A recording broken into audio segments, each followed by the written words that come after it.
네. 사람은 누구나 염려를 하며 삽니다. 요즘 우리 성도님들은 어떤 염려나 걱정이 있으십니까? 더 이상 염려 안 해야지 라고 생각하는데도 어느새 염려가 찾아와서 마음을 어둡게 할 때가 참 많지요.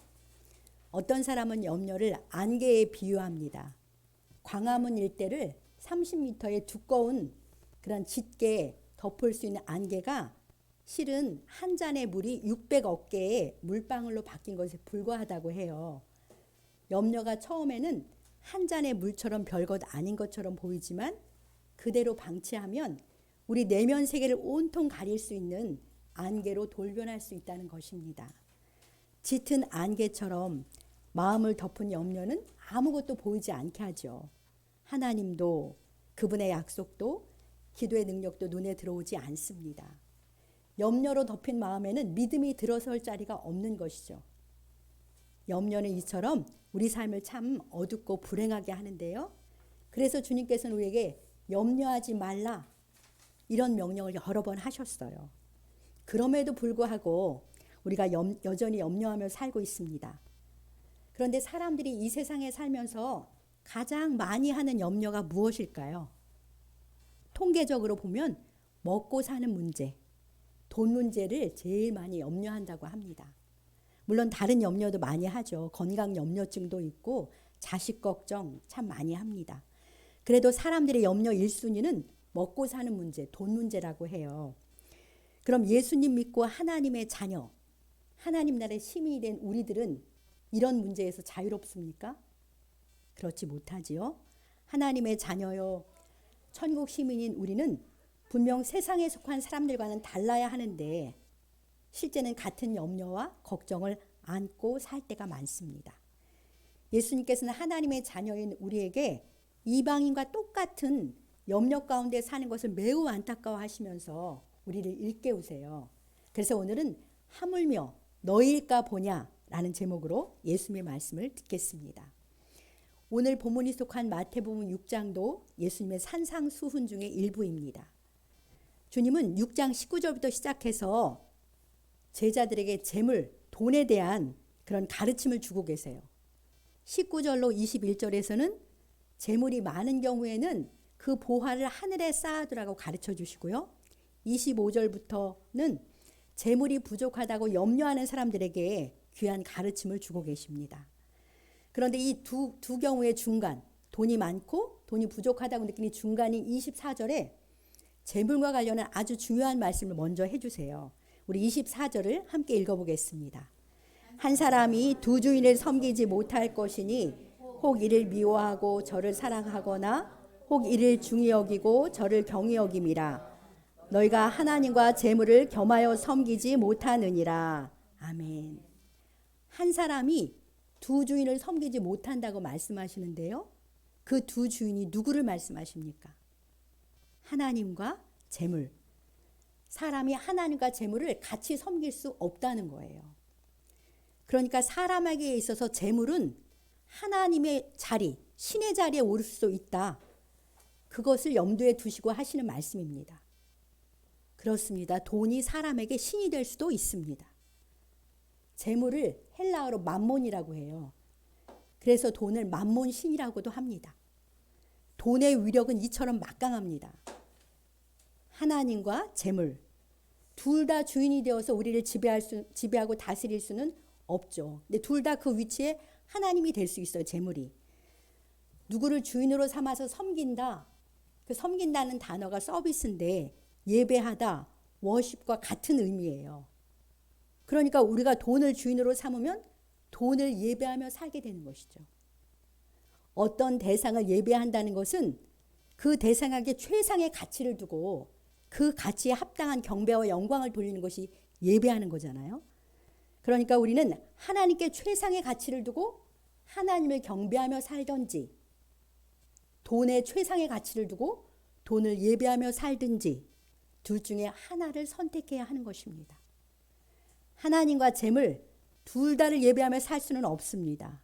하나님 사랑하면 하나를 미워하고 하나를 소중히 여기면 다른 것은 중요하지 않게 여길 테니까요. 우리 성도님들은 무엇을 예배하며 살기 원하십니까? 당연히 만몬신이 아니라 참신이신 삼위일체 하나님을 예배하며 살기를 원하시는 줄 믿습니다. 그럼 이 말씀에서 이런 오해를 할 수도 있어요. 마치 재물은 부정적인 것, 나쁜 것으로 생각하는 오해를 할 수도 있는데요. 재물은 부정적이거나 나쁜 것은 당연히 아닙니다. 재물은 중립적인 것이에요. 문제가 되는 것은 재물의 최고의 가치를 두고 그것을 섬기며 사는 것이 문제라는 것이죠. 돈이 내 주인이 되어서 내가 돈의 지배를 받고 돈에 매여 사는 것이 문제입니다. 재물로 얼마든지 하나님의 뜻을 따라 선한 일을 하고 하나님을 섬길 수 있어요. 그러니까 하나님만을 주인으로 섬기며 재물을 하나님의 다스림 아래 두라, 그런 말씀이에요. 이 자리에 계신 우리 성도님들은 오직 하나님만 주인으로 섬기기 원하시는 분들인 줄 믿습니다. 우리 하나님께 최상의 가치를 두고 하나님만 예배하며 살아가는 우리가 되길 소망합니다. 재물에 대한 예수님의 이 가르침, 중요한 가르침 마음에 담고 계속해서 주님의 말씀을 듣겠습니다. 우리 25절 함께 읽어보겠습니다.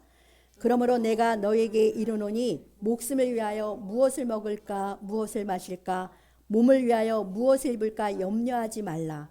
목숨이 음식보다 중하지 아니하며 몸이 의복보다 중하지 아니하냐. 네.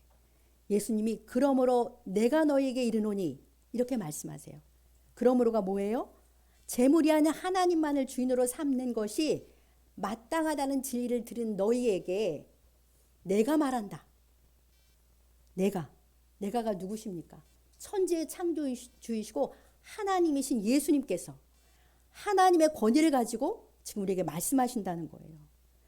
하나님의 권위를 가지고 하시는 말씀이 무엇을 먹을까? 무엇을 마실까? 무엇을 입을까? 염려하지 말라. 이렇게 명령하십니다.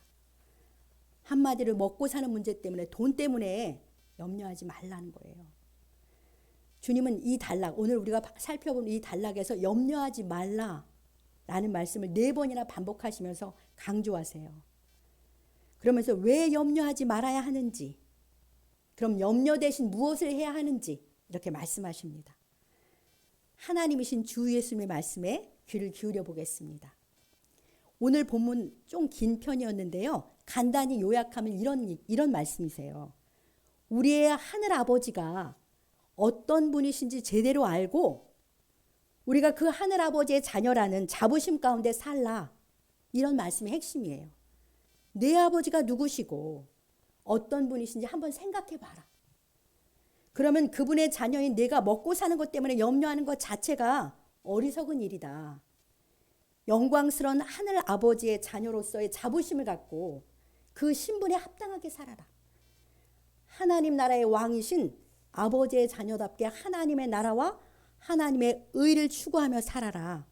그러면 이 땅에서 내가 먹고 사는 문제 다 내 아버지가 채워주신다. 이것이 오늘 본문의 전체적인 기조의 말씀이에요.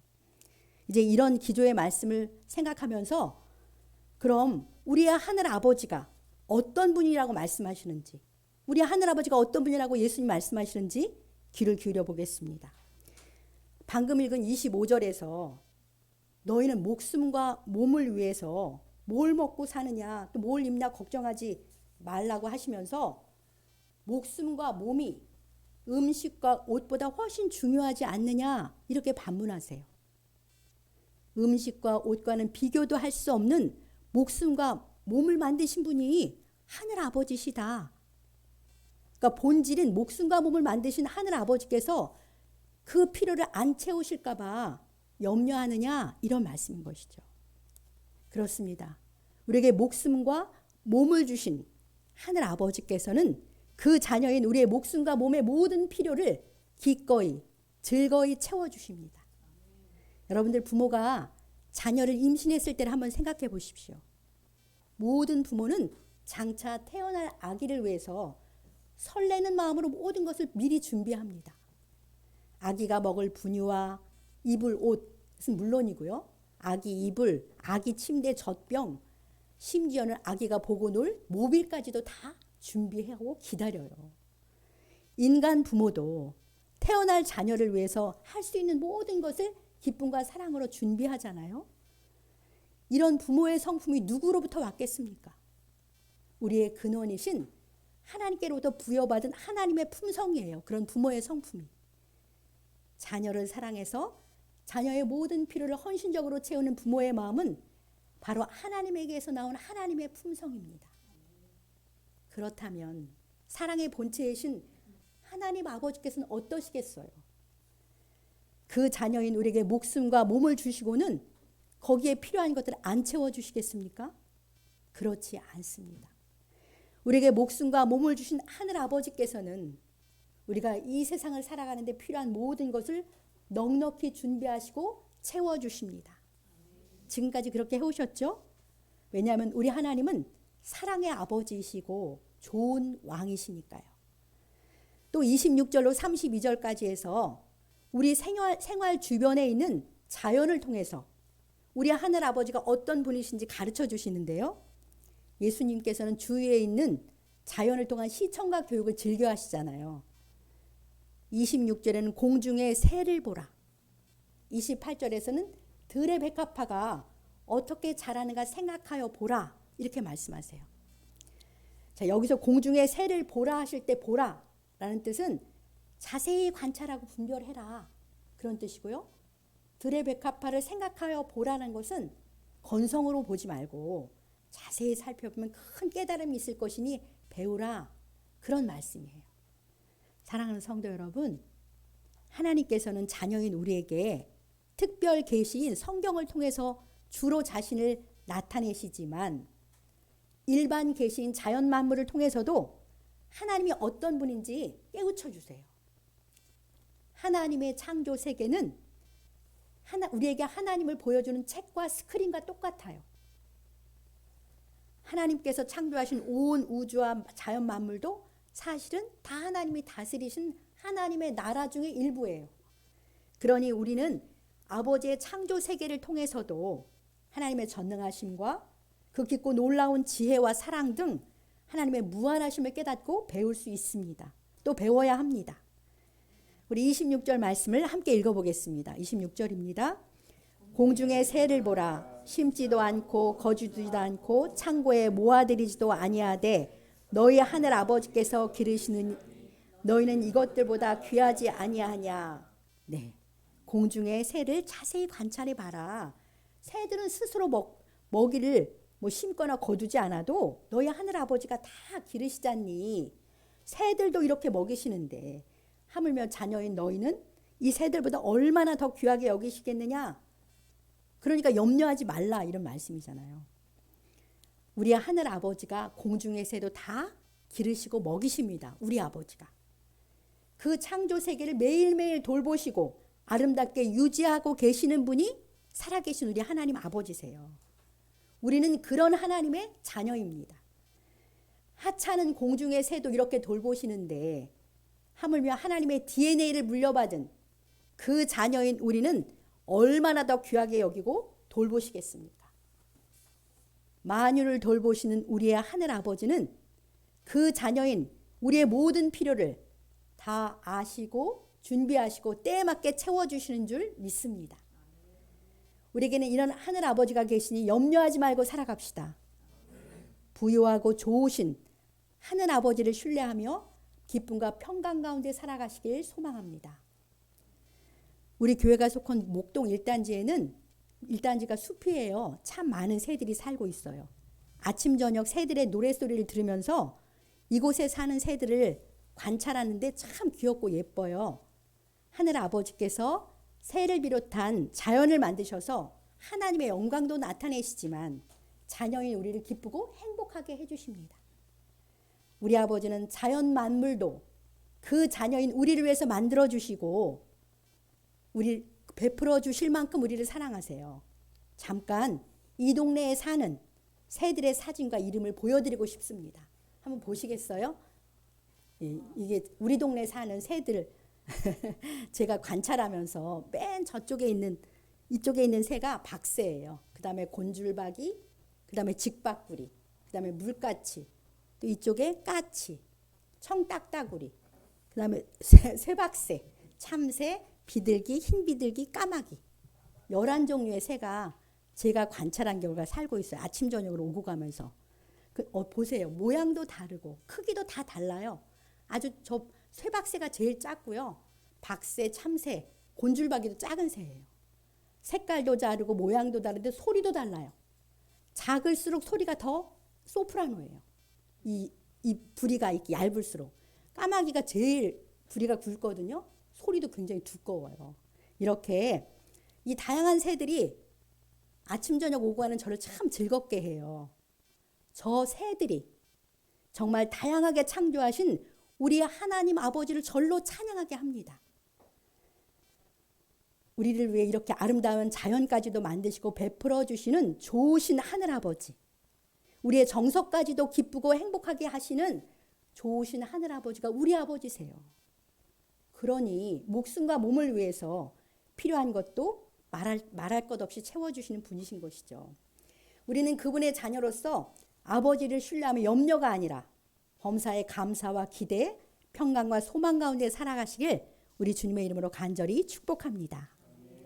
네, 이번에는 들의 백합화를 생각하여 보라 하시는 예수님의 말씀도 읽기만 해도 은혜가 되니 28절로 30절을 같이 읽어보겠습니다. 또 너희가 어찌 의복을 위하여 염려하느냐.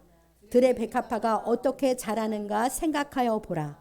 수고도 아니하고 길쌈도 아니하느니라. 그러나 내가 너에게 말하노니 솔로몬의 모든 영광으로도 입은 것이 이 꽃 하나만 갖지 못하였느니라.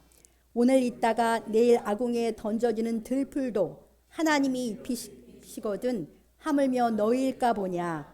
믿음이 작은 자들아. 네, 아멘. 들의 백합화가 어떻게 자라는가 생각하여 보라 하시는 예수님의 말씀이 참 설득력이 있지 않습니까?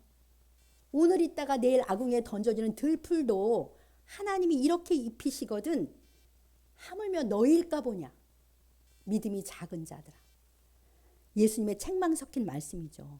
오늘 설교 제목이 하물며 너희일까 보냐 이 말씀이에요. 이 말씀 속에서 믿음이 작아서 염려하며 살아가는 우리에 대한 안타까움이 우리 주님의 마음에 녹아있음을 느낄 수 있습니다. 너무나도 훌륭하고 부요하고 그리고 우리를 사랑해 준 아버지를 두고서도 혼자인 것처럼 염려하고 걱정하면서 불안해하고 우울하게 지나고 초라하게 산다면 우리 아버지 마음이 어떻겠어요? 정말 속상하고 어처구니 없으실 것입니다. 아버지를 믿지 못하는 아들 때문에 아버지는 아마 자존심이 상하시지 않을까요? 우리가 하나님 아버지께 이런 자녀는 아닌지 돌아보기 원합니다. 아버지가 말씀하세요. 아들아, 딸아, 내가 있잖아. 내가 너를 돌보잖아. 하나님이 이렇게 말씀하고 계십니다. 하물며 너희일까 보냐. 믿음이 작은 자들아. 라고 하시는 주님의 말씀 앞에 이렇게 고백해야 마땅할 것 같습니다. 아버지 죄송합니다. 이처럼 크시고 부요하시고 저를 사랑하신 아버지를 잘 모르고 바라보지 못했습니다. 마치 가난한 집 자식처럼 혼자서 염려하고 걱정하며 살았습니다. 믿음이 부족한 저를 불쌍히 여겨주시옵소서. 이제 저의 하늘 아버지 크시고 부요하시고 좋으신 아버지를 믿고 감사와 기쁨 평강 가운데 살겠습니다. 주여 저에게 믿음을 더하여 주시옵소서. 주님 앞에 이렇게 고백하는 우리 모두가 되길 소망합니다. 31절 32절에서 예수님께서 하시는 말씀을 마저 들어보겠습니다. 같이 읽겠습니다. 그러므로 염려하여 이르기를 무엇을 먹을까 무엇을 마실까 무엇을 입을까 하지 말라. 이는 다 이방인들이 구하는 것이라. 너희 하늘 아버지께서 이 모든 것이 너에게 있어야 할 줄을 아시느니라. 네, 아멘입니다. 우리는 하늘 아버지가 없는 이방인이 아니에요. 그들은 아버지가 없어요. 하늘 아버지가. 우리는 하나님의 자녀이고 천국 시민입니다. 우리의 하늘 아버지께서 자녀인 우리에게 있어야 할 것을 먼저 하시고 준비하시고 때에 맞게 채워주시는 줄 믿습니다. 그럼 이제 우리에게 이런 질문이 생깁니다. 하늘 아버지께서 알아서 다 내 필요를 채워주시니까 나는 염려하지 말고 그냥 가만히 있으면 되는 건가? 실제 내 삶에는 여전히 많은 필요들이 있는데 그럼 나는 어떻게 해야 할까? 이런 생각이 들 수 있습니다. 이런 우리에게 예수님께서 33절 말씀으로 답을 주고 계세요. 그 유명한 마태복음 6장 33절을 함께 읽겠습니다. 그런즉 너희는 먼저 그의 나라와 그의 의를 구하라. 그리하면 이 모든 것을 너에게 더하시리라. 아멘. 자, 그런즉 하늘 아버지께서 자녀인 너에게 있어야 할 것을 다 하시고 필요를 채워주시니까 그것이 그런즉이죠. 그러니까 너희는 무엇보다도 첫째로 하나님의 나라와 하나님의 의를 추구하며 살라. 그러면 나머지 모든 필요, 이 땅에서 먹고 사는 문제, 필요한 모든 것은 다 너희 아버지가 넘치게 채워주신다고 예수님이 약속하고 계십니다. 사랑하는 성도 여러분, 이 33절 말씀은 하늘 아버지의 자녀이며 하나님 나라의 시민인 우리 모두의 인생의 목적이 되는 그런 말씀입니다. 하나님의 나라와 하나님의 의를 구하는 것이 우리가 마땅히 추구해야 할 삶의 목적인 동시에 삶의 방식입니다. 그동안 우리는 나의 나라와 나의 의를 구하며 내 중심적인 삶을 살아왔습니다. 그래서 이 세상에 사는 동안 내가 원하는 것, 내가 필요한 것, 그것을 내 방식대로 얻기를 바라며 그것을 추구하며 살아왔잖아요. 그런데 내가 원하는 것이 내가 원하는 방식대로 내가 원하는 때에 안 채워지는 거예요. 그러니 우리는 끊임없이 염려하고 근심하며 살아갑니다. 내가 하는 염려가 아무 쓸모도 없고 능력도 없다는 것을 알면서도 내 욕구가 안 채워지니까 계속 염려하며 사는데요. 이런 삶의 방식은 이방인들, 구원받지 못해서 하나님의 자녀가 아닌 세상 사람들이 사는 방식입니다. 구원받아 하나님의 자녀가 된 우리에게는 33절에서 완전히 다른 삶의 목적과 방식을 주님께서 요구하고 계십니다. 이제는 하나님 중심의 삶을 살라고 말씀하시는 것이죠. 내 중심의 삶을 버리고 하나님 중심의 삶을 살라고 예수님 말씀하세요. 이제는 내 나라가 아닌 하나님의 나라를 추구하며 살아야 합니다. 이제는 내 의가 아닌 하나님의 의를 구하며 살아야 합니다. 그러면 하나님께서 내 삶을 온전히 책임지시고 이 세상을 사는 동안 내게 필요한 것들을 친히 채워주신다고 약속하고 계십니다. 하나님께서는 그분의 지혜와 능력을 따라서 그분의 방법으로 그분의 때에 가장 베스트로 우리의 필요를 채워주십니다. 이것이 하나님의 자녀이며 천국 시민인 우리 삶의 목적이고 삶의 방식이어야 합니다.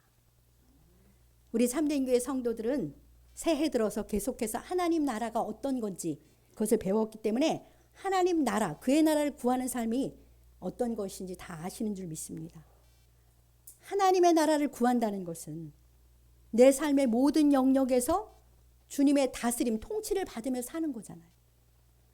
내 삶의 모든 영역에 주의 뜻이 이루어지도록 그분의 통치를 받으며 살아가는 것이 바로 주님의 나라를 구하는 것입니다.